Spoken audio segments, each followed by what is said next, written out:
Good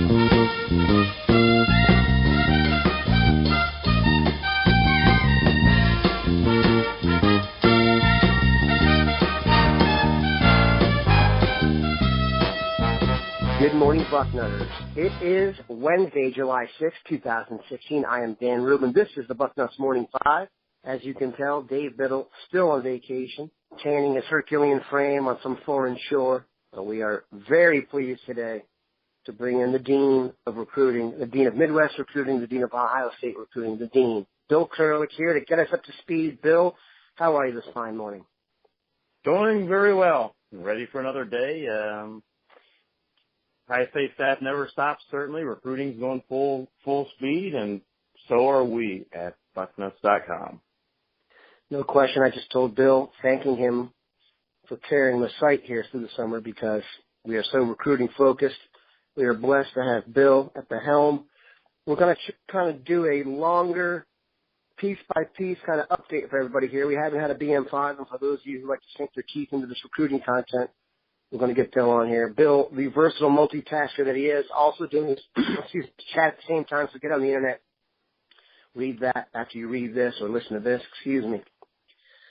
Bill, J.K. Dobbins, the running back out of Texas, I get the sense that some people think he is one of the guys that either, I'm not going to say he will get squeezed out, but the increased interest from other schools, their interest in running backs, I get the sense that some people think he may be a guy that may not end up at Ohio State. At least I thought that. He'd been offered by tricky Nick Saban recently, and that kind of complicated things. Where do we stand right now with Dobbins and kind of your vibe? Well, J.K. definitely won't get squeezed out. The staff loves him, and they definitely want to keep him in the class. I guess the only question mark, and I don't know that it's a huge question mark, the only question mark is somebody convince him to flip. Certainly there are those trying. Texas certainly early on was trying. Other schools have tried since. Alabama has offered him a scholarship. But in the end, I will be surprised if J.K. Dobbins is not a Buckeye. You know, he committed to Ohio State without having stepped foot on campus. He then visited Ohio State after his commitment, loved it. He was back in the summertime. Actually, I talked to him when he was at Ohio State's camp. He wasn't participating, but he was watching the camp. I spoke with him, and he's totally sold on Ohio State. And Ohio State has recruited him as a pure running back, an Ezekiel Elliott type, not a Dontre Wilson or a Curtis Samuel type player. They recruited him as a running back, and he's a very, very good one. So really, it will be contingent on somebody flipping him, changing his mind, and I really don't see that happening. In fact, I talked to J.K. again just the other day, and he said he doesn't even plan, even though Alabama was a huge, huge offer, obviously, doesn't even plan to visit Alabama. So, I feel you never know. You know, recruiting changes, and it's a still a ways until he graduates early and enrolls at Ohio State. But unless something drastic happens, I just don't see him going anywhere but Ohio State. Definitely good news.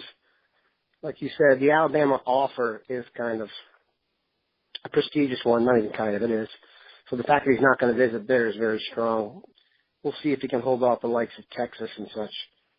Friday Night Lights coming up, July 22nd. The list is star-studded. I asked Dwayne this yesterday.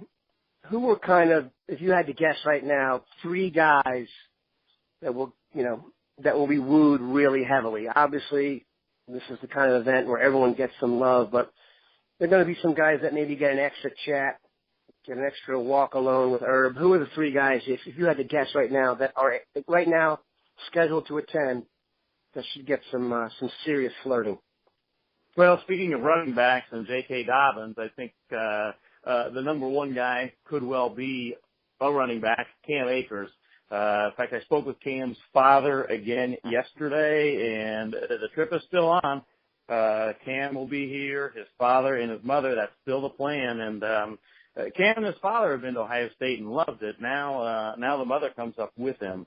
So no doubt, he's the country's number 2 running back. On Ohio State's board, I think they have him rated as the country's number one running back. The other running back that visited Ohio State at the same time, Najee Harris from California, an Alabama commitment, he really didn't pick up any traction with Ohio State after he visited, and they're targeting Cam Akers. As I mentioned, J.K. Dobbins is committed, but he's the only running back in the class, and running back depth after this season, it's going to need to be addressed. So getting someone like Cam Akers in the class would absolutely be huge to go along with J.K. Dobbins. So certainly he's going to be a guy that they're going to spend a lot of time with the weekend of Friday Night Lights, and him and his family. You know, others that certainly I think you're going to see a lot of time spent with: Darnay Holmes, the defensive back, 5-star defensive back out of California.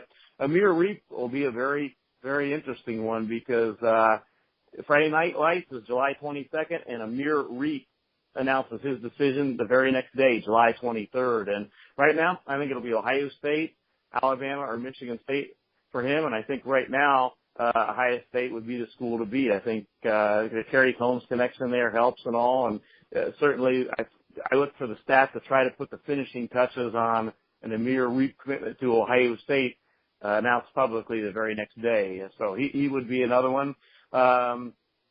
Probably my third guy on the list would be another huge prospect, Chase Young, the defensive end out of Maryland. He's the one defensive end the Ohio State staff is targeting. You know, they're not recruiting a lot of defensive ends this year, and they only want to add one to the class, and he's the guy. So certainly if they could somehow close the deal and get equipment from him, which is not out of the question. His coach was here in Columbus for one of the camps. I spoke with him, and his coach believes that he will, in all likelihood, announce his decision before the end of the summer. And as we know, Friday Night Lights is getting relatively close to the end of the summer. No doubt, 16 days away from today. Just a little tidbit here. I was in the DMV for the last week. I spoke to a future Division I offensive lineman that has played against Chase Young. I asked what he thought, and he said the same word over 3 times, animal. So I think that was a compliment. But, yes, as Dwayne said yesterday, Chase Young arguably tops on the list. There's just never enough guys to get to the quarterback, and he seems to be the elite pass rusher they're going after. Speaking of gatherings of solid talent, the opening taking place right now out in Oregon, we have Steve Wiltfong among a cast of 24/7 sports characters out there, so the coverage will be fast and furious. Make sure you stay tuned to the site today and for the next few days for all that. It's also can be kind of considered an Ohio State gathering. More Ohio State guys there than any other school commits. But they will be working on other commits there. Are there 2 or 3 guys at the opening that you could see the Ohio State group kind of circling and trying to convince to join them in Columbus? Well, first of all, a recruiting tool for Ohio State. You've got 10 Ohio State commitments there. You would have had 11, but Jake Moretti, unfortunately, went down last month with his knee injury. But you got 10 Ohio State commitments there able to work on other prospects. So, you know, what a huge recruiting bonanza for the Ohio State Buckeyes. So, you know, a couple of guys that certainly I think they're going to get pressed hard. You know, it's almost, Dan, hard to name just a couple because there are so many candidates. Cam Akers is going to be there. Baron Browning from Texas is going to be at the opening. You got Trayvon Grimes, who I certainly expect to end up at Ohio State when he announces his commitment in August. You got Tyjon Lindsey. Haskell Garrett has become a very good recruiter for Ohio State. He told me one of the guys that he definitely wants to target is the defensive tackle, Jay Tefeli, you know, a guy that Ohio State would like to add to the class. So, you know, you kind of go look at the list, and it's a who's who. I haven't even mentioned Jeffrey Okudah out of I was going to ask. You know, the number 1 safety in the country that certainly they're going to go after. You know, Marcus Williamson and Isaiah Pryor quietly, they do theirs in a more quiet way. Tate Martell's going to be there, and certainly he'll make his impact recruiting-wise. But unsung a little bit are Marcus Williamson and Isaiah Pryor from Bradenton IMG. And they work, especially Marcus Williamson. He's working behind the scenes recruiting these guys, and I'm sure he'll be in the ears of more than a few prospects.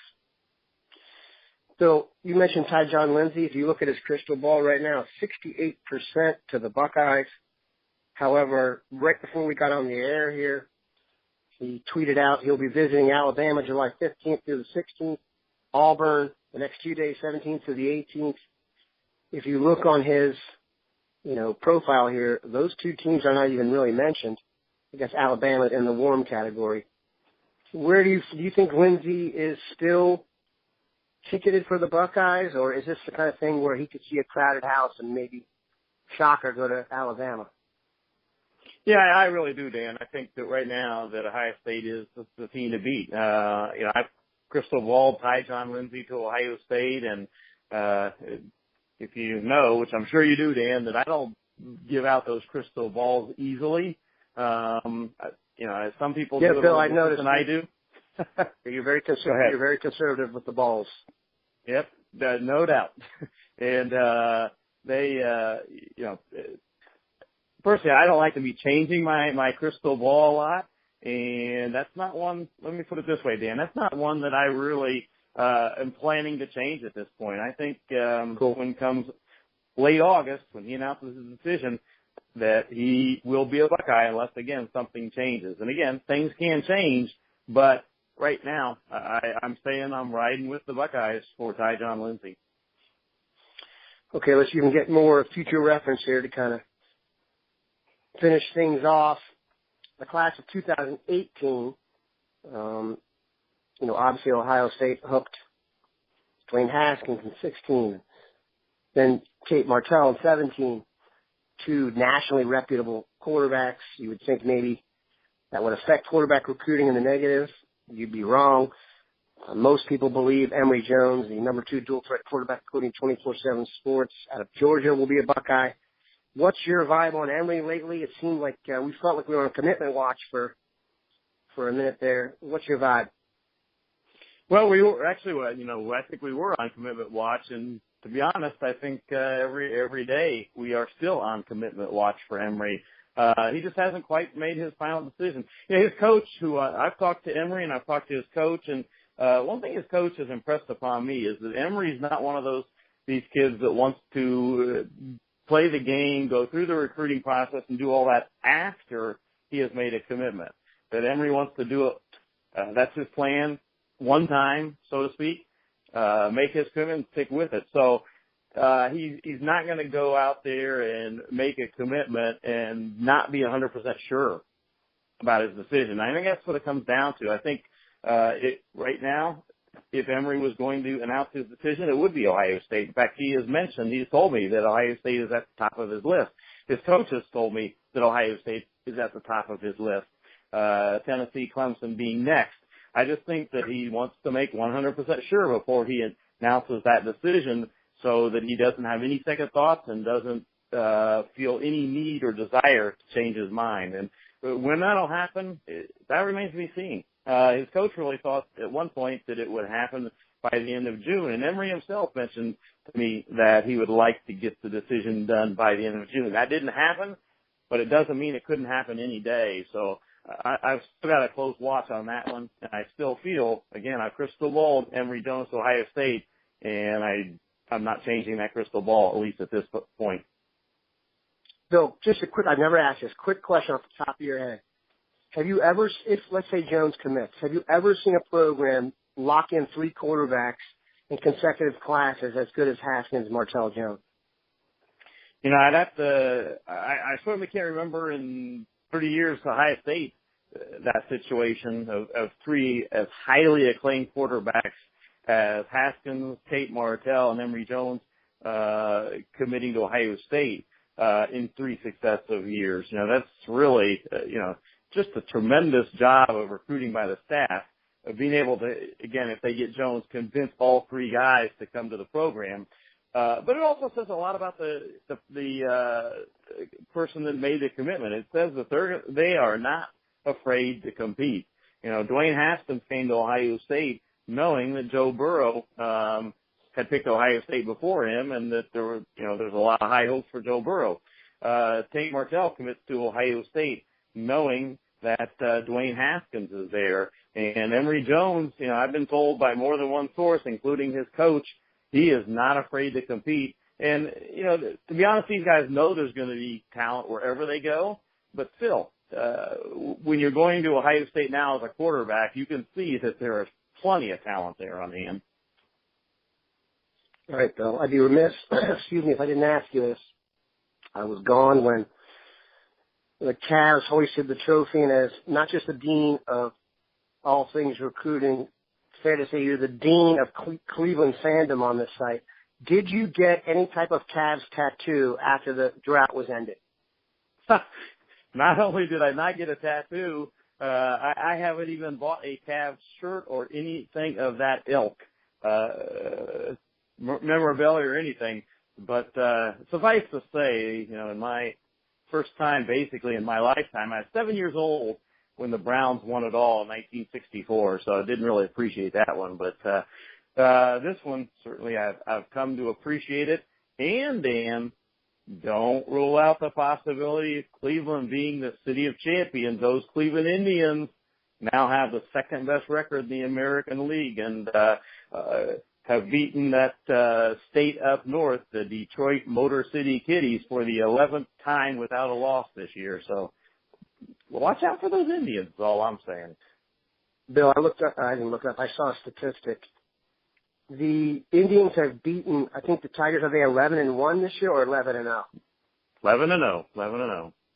The chances of that happening, I guess the Tigers have a 600 winning percentage against the other teams. The chances of that happening are .00069. So you may be right. This may be the year of Cleveland. Then again, I may get struck by lightning for saying that out loud. Good time to end it. We appreciate Bill stopping by. You are much smarter about recruiting now. We appreciate the dean. Have a great one, everyone.